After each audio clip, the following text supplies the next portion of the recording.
One. नमस्कार। एक दफ़े फिर आपको अपने YouTube चैनल ज्योतिष दीपमाला में आपका हार्दिक स्वागत करता हूँ। हमारे पास बहुत सारे कॉल आते हैं या बहुत सारे बच्चों के आते हैं कि मिलान के लिए, ये मिलान होता है क्या, इसको क्यों अवश्य मिलाना चाहिए। हाँ, इसको बिल्कुल हमारे शास्त्रों में अष्टकूट इस नाम इसका दिया गया है। इसमें 8 चीज़ दिखे जाते हैं, जैसा कि लिखा है कि वर्णो वैश्य तथा तारा योनिश्चाग्र मैत्रिकम गण मैत्रिम च भकूटम च नाड़ी चेते गुणाधिका। ये 8 प्रकार के, पहला क्या है वर्ण, फिर क्या है वैश्य, फिर क्या है तारा, फिर क्या है योनि, फिर है ग्रह मैत्री, फिर है गण, फिर है भकूट और फिर है नाड़ी। ये अष्टकूट इनको माना जाता है। अष्टकूट में इन 8 गुणों, इनके 36 गुण होते हैं। 36 में से अगर किसी भी लड़का लड़की के 18 गुण अगर मिलते हैं तभी जाके ज्योतिष शास्त्र में बोलते हैं कि आपका मिलान सक्सेसफुल है जी।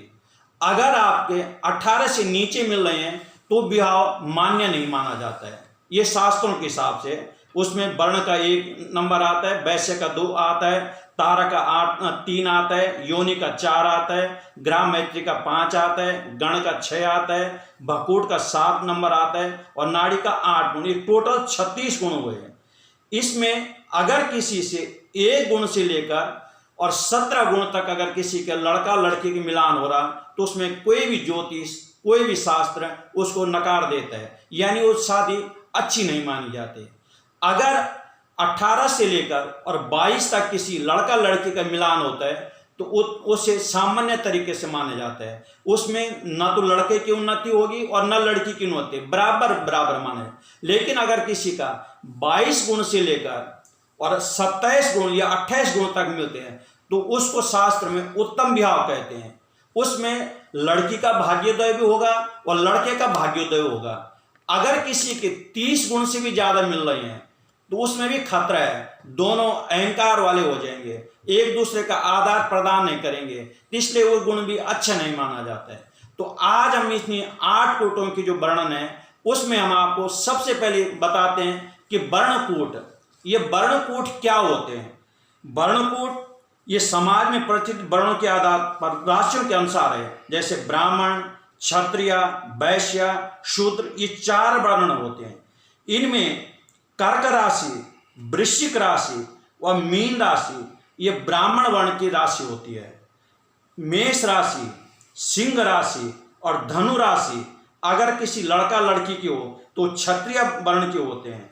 अगर वृष राशि, कन्या राशि और मकर राशि अगर किसी जातक जातिका के हो तो वैश्य राशि मानी जाती है।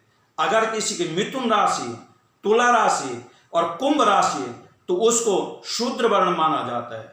वर्ण का वर्ष कन्या के वर्ण के उच्च होना चाहिए। अगर लड़का का वर्ण नीच है और लड़की का उच्च है तो उसमें भी मतभेद हो जाते हैं।